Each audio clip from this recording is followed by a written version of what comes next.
کتابی با عنوان دعای مؤثر، دعایی که تاثیرگذاره، نوشته پاستور کریس، فصل 9. میریم قسمت بعد رو میخونیم با این عنوان که میگه شما باید طلا را به صورت غبار دریافت کنید. با یک آیه از کتاب ایوب باب 22 آیات 24 و 25 این تیتر رو شروع میکنه. میگه آنگاه طلا را مانند خاک و طلای عفیر را مانند سنگ‌های نهرها خواهی برداشت. آری قادر مطلق مدافع تو خواهد بود و تو نقره فراوان خواهی داشت. هللویا. در ادامه نویسنده میگه که قرار دادن طلا به عنوان گرد و غبار به این معناست که عرضه شما هرگز تمام نمی شود. وقتی سطحی را از گرد و غبار پاک می کنید و کمی زمان می دهید دیری نمی گذرد که مقداری گرد و غبار به آنجا باز می گردد. این کتاب مقدس، این آیه از کتاب مقدس در بالا به شما اطلاع می دهد که چگونه پول به شما خواهد رسید. ممکن است ابتدای یک ماه باشد و شما در شرف مصرف آخرین پول نقد خود باشید. شروع به ناراحتی و تعجب نکنید که قرار است چه کاری انجام دهید. استدلال نکنید که من باید از کجا انتظار داشته باشم که پولی به من برسد. من فقط یک منبع دارم. چه که حقوق ماهانه. این چنین صحبت نکنید. این روش صحبت کردن انسان‌های دنیایی است. این روشی است که سیستم جهان عمل می‌کند. شغل یا تجارت شما منبع شما نیست. خدا منبع شماست. رو با کرابیلی بسن. خداوند در همه چیز منبع شماست. نه تنها در سلامتی، نه در شفا، نه تنها در موفقیت ها، بلکه در مسائل مالی حتی خداونده که منبع شماست. همونجور که توی عهد عتیق میبینیم خداوند به ابراهیم، به ایوب، به خیلی ها او بود که ثروت داد، همه چیز داد. امروز هم اوست که به شما میده و خیلی مهمه که اینجا ایمانتون رو روی خداوند بذارید در هر زمینه، نه فقط در مورد پول بلکه در شفا. حتی ایمان خیلی ها روی دکتره. مثلا کلمه دکتر انقدر براشون کلام دکتر مهمه که وقتی بهشون یه چیزی گفت کلاً میمیرن. همونجا با کلمه دکتر ایمانشون از بین میره. اونجاست که ایماندار بایستی از ایمانش استفاده بکنه.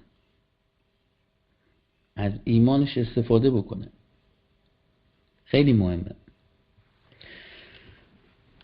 میگه در عوض چه کاری باید انجام بدهید؟ کار شما این است که اعلام کنید به نام عیسی طلا را به عنوان خاک در میآورم. یعنی چی؟ به عنوان گرد و غبار، طلا، پول، هر چقدر بره هی دوباره جاش میاد. هی که بره هی میاد. دیدید؟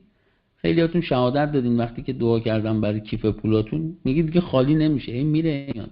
حتی خرج من بیشتر از دخلمه ولی هی میاد. این واقعیه. اصلا تو مغز نمی گنجه.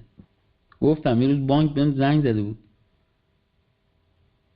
خب شما ماهیانه حدود 1000 یورو خروجیتونه، یعنی هزینه هاتونه که پرداخت میکنید، قبوز و اینا. چجوریه که دریافتید توی اکانتتون 260-70 یورو؟ گفتم نمیدونم، شما بانک دارید، شما حسابا رو چک میکنید، اما من میپرسید شما ببینید چیه. میگه در ادامه در کتاب میگه شما نمیتوانید در ملکوت خدا باشید و به زبان دنیا صحبت کنید. یعنی چی؟ یعنی میگه شما نمیتونید یک ایماندار باشید که در پادشاهی خدا زندگی میکنه ولی حرف زدنش مثل اصول و قواعد دنیایی این انسان هاست. انسان هایی که در دنیا زندگی میکنن، مردن، انسان‌ها که در مسیح نیستن مردن. آدم‌ها رو نگاه کنید، شبیه مردهان، شادی ندارن، همش مینالن، همش درگیرن، آرامش ندارن. نگاهشون کنید. خیلی هم مسیحا هم مثلا اینجوری هم مردن، ایمان ندارن، فقط یه اسمه. میگه شما نمیتونید مثل اینا حرف بزنید، شما باید حرف زدنتون نشون بده که فرزند خداوندین، فرزند یک پادشاه. میگه خودتان را با روشی که دنیا استدلال میکند و صحبت میکند مطابقت ندهید، با تجدید ذهن خود متحول شوید، خود را تربیت کنید تا طبق کلام خدا فکر کنید و صحبت کنید.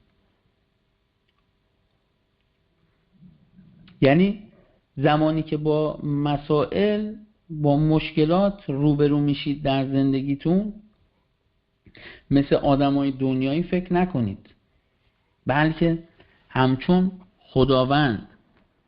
اینو یادتون باشه که کی در درونتون داره زندگی میکنه. آیا خداوند هم مثل آدما فکر میکنه؟ خیر. اونجاست که از خدا بخواید افکارش رو پیدا بکنید. بگو خداوند افکارت رو راجع به این موضوع به من بده،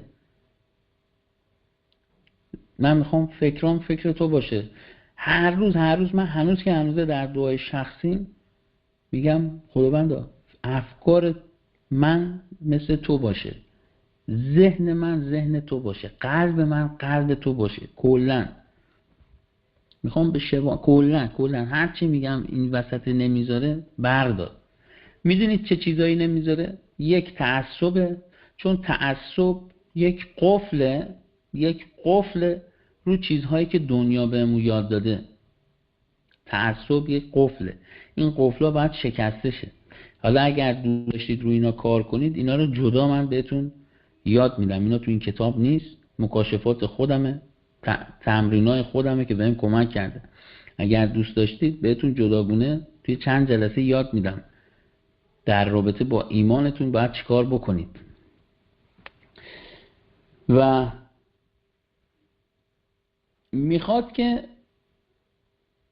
خداوند میخواد که شما به طریقه او فکر بکنید و رفتار بکنید که در زندگیتون همیشه پیروز باشید.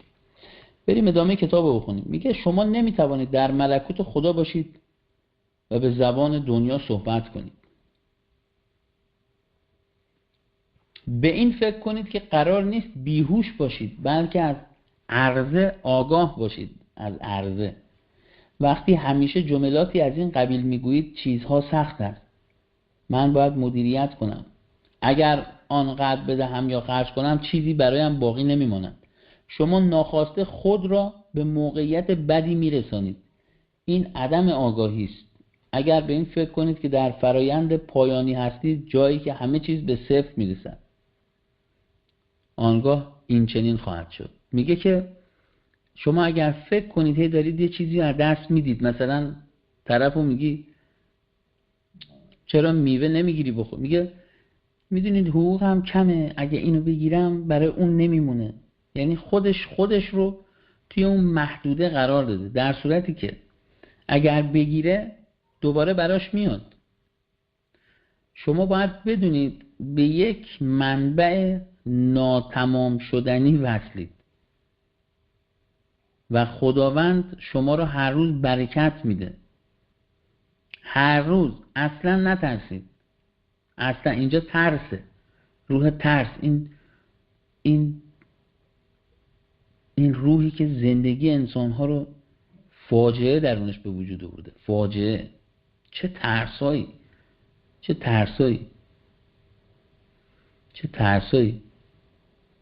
مثلا دیدید از چه چیزای انسانها خیلی وقتا میترسن. اگه دوست داشتید نترسید به من بگید، کمکتون میکنم. میدونید میگه این چنین اگر شما اینجوری منفی در مورد زندگیتون صحبت بکنید اتفاق میفته. میگه اجازه دهید در اینجا سریعا اشاره کنم که هزینه و بخشش شما باید برای هدف درست باشه. میگه اول اینه که باید بدونید چیزی که هزینه میکنید یا چیزی که میبخشید باید یک هدف درست درونش باشه. هنگامی که پیشبرد انجیل اولویت شما باشد، فرشتگان همیشه برای شما مأموریت خواهند داشت و به معنای واقعی کلمه اضافه کاری میکنند تا اطمینان حاصل کنند که هرگز کمبودی ندارید، صرفاً به این دلیل که کسب و کار خدا را به کار خود و نگرانی‌های او را به شما تبدیل کردید. او مراقب خواهد بود که نیازهای شما همیشه برآورده شود. میگه وقتی که شما کار خدا رو اول قرار میدید، دقیقاً جمله عیسی مسیح در متی گفت ملکوت مرا در رأس قرار بدید، نیازهای شما برآورده خواهد شد.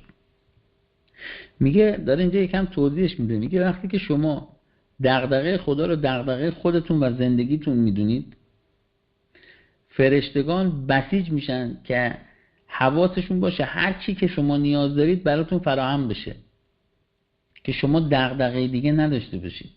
میدونید مثلا من امروز دغدغه‌ای ندارم خونه بخرم، آینده چی میشه، پول از کجا میاد. خیر، خونم هست، همه چی هست، خدا داده.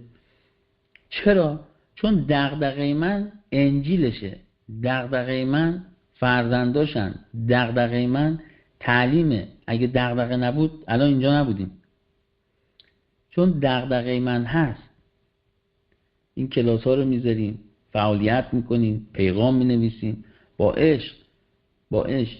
چون دغدغه است، دغدغه خداست. شما چون خدا دوستتون داره، میخواد حمایتتون کنه.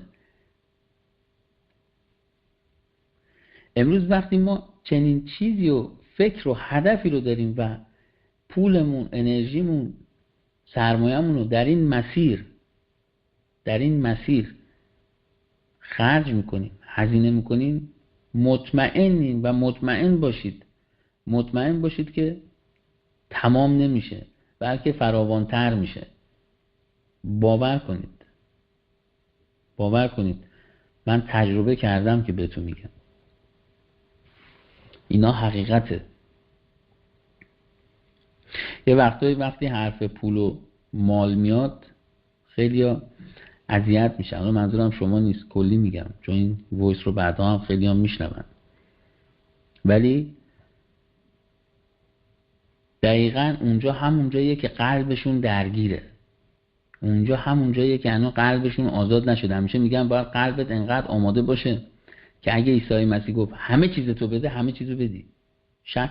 نه اینو خدا من این دیگه کارت آبربانکم نمیتونم بهت بدم. نه، اگه گفت بده به عیسی. از چی میترسی؟ چرا باید بترسم؟ او زیربنای کل وجوده، او منبع.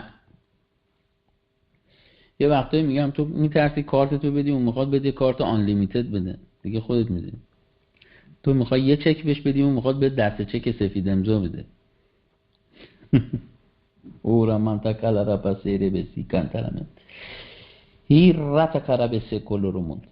در ادامه میگه خدا از شما میخواهد که در سطح بالاتری از آگاهی معنوی شروع به فعالیت کنید، جایی که چشمان روحانی شما باز است تا ببینید که جهان متعلق به شماست. میخواد شما در بعد روحانی پیشرفت کنید خداوند و ببینید که تمام دنیا مال شماست، تمام این سرزمین، تمام این کشورها مال شماست، تمام این هر چی که در دنیا هست مال شماست. شما صاحب کل این خلقت هستید به عنوان فرزندان خدا. این بدان معناست که شما در آگاهی عملی از آن چه که کلام در مورد حقوق، امتیازات و دارایی‌های ملکوت شما در مسیح عیسی میگویند قدم میزنید. بخشی از این اعتراف مستمر کلام خداست. بپذیرید که زندگی مسیحی یک زندگی اعتراف است. میگه در رومیان باب 10 آیات 8 و 10، در عبرانیان باب 1 آیه 3. میدونید میگه کتاب مقدس میگوید مرگ و زندگی در قدرت زبان است و دوستداران آن میوه آن را خواهند خورد. امثال سلیمان باب 18 آیه 21. میگه مرگ و زندگی در قدرت زبانه. و دوستداران آن میوه آن را خواهند خورد. امروز زندگی شما در زبانتونه، بنابراین اعتراف شما اهمیت زیادی دارد. اگر میگویید شکست خورده اید، این برخلاف آن چیزی است که کلام خدا در مورد شما در مزمور 23 آیه 1 میگوید خداوند شبان من است، نخواهم ترسید. میدونید میگه در نور کلام قدم بردارید، اعلام کنید خداوند شبان من است، بنابراین من از کمبود خودداری میکنم. من یک سرمایه گذار بزرگ انجیل هستم. درهای فرصت در حال حاضر به روی من باز است. من برکت یافتم و تمام نیازهای من بر اساس ثروت خدا در جلال به وسیله عیسی مسیح برطرف شده است. هللویا، هللویا. تا اینجا کتاب رو خوندیم. ادامه کتاب رو فردا واردش میشیم. وارد فصل 10 در رابطه با دعای نبوی صحبت میکنه. خدا رو شکر، خدا رو شکر، خدا رو شکر.